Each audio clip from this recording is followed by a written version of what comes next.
This is the story of There's No Such Thing as a Dragon. You can read along with me in your book.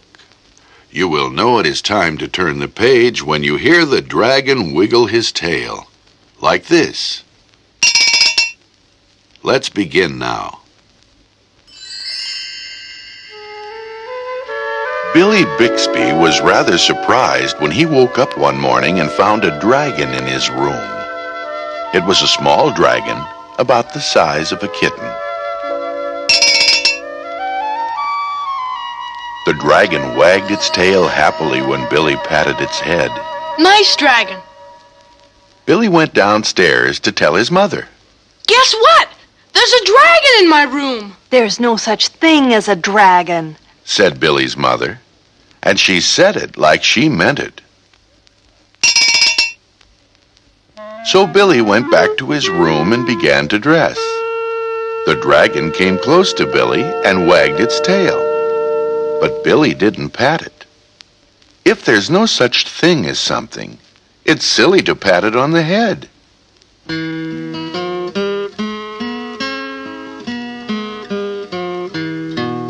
If there's no such thing as dragons, then tell me, what are you? With your little orange head and your little orange tail and your little orange tummy too. If there's no such thing as dragons, please tell me, what is this? With its little orange nose and its little orange back and its very small little orange hiss. Mother says there's no such thing, you're not really what you seem. If there's no such thing as dragons, I'm having a little orange dream. Billy washed his face and hands and went down to breakfast.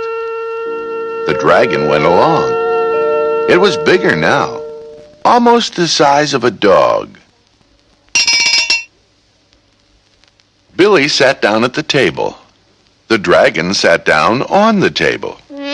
This sort of thing was not usually permitted. But if there's no such thing as a dragon, you can't very well scold one. Mother made some pancakes for Billy, but the dragon ate them all. Mother made some more, but the dragon ate those too. Mother kept making pancakes until she ran out of batter.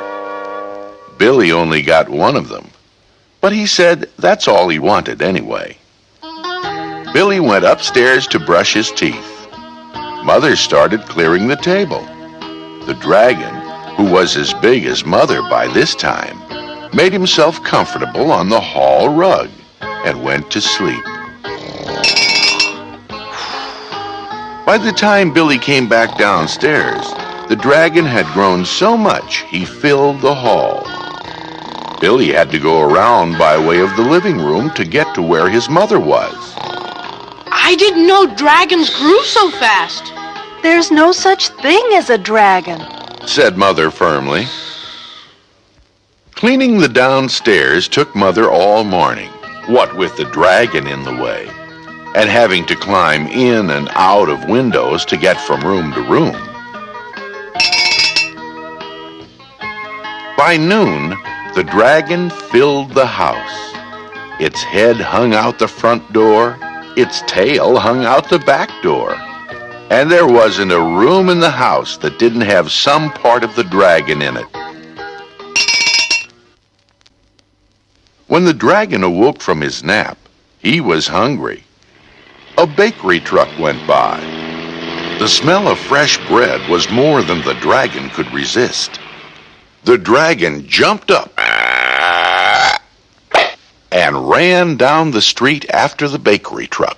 The house went along, of course, like the shell on a snail.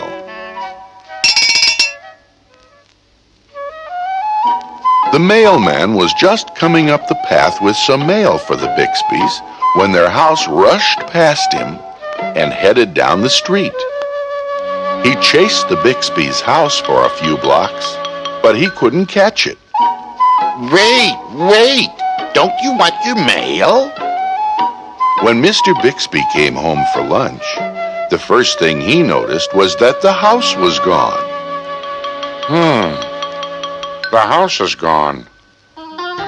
Luckily, one of the neighbors was able to tell him which way it went. Mr. Bixby got in his car and went looking for the house.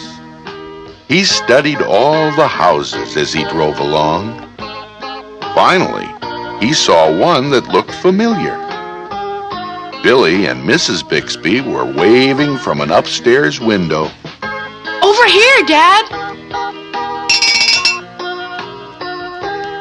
Mr. Bixby climbed over the dragon's head onto the porch roof and through the upstairs window. How did this happen?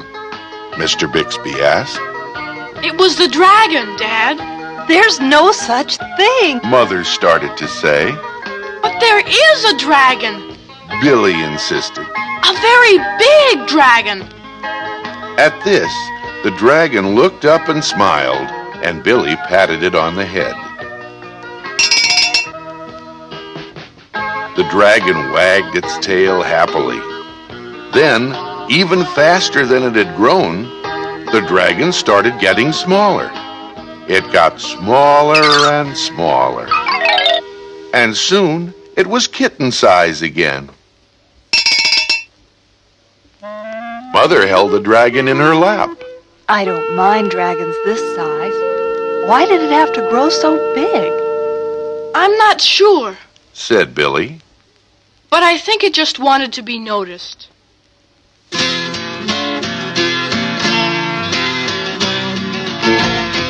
Everybody likes to be noticed, no matter who they might be.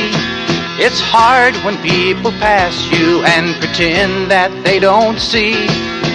Everybody likes to be noticed, nobody likes to be snubbed.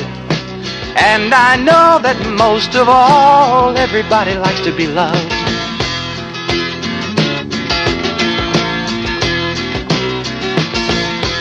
Everybody likes to be recognized, at least I know I do. I'm happy when people know my name, and I like to know theirs too. Everybody likes to be noticed, nobody likes to be snubbed.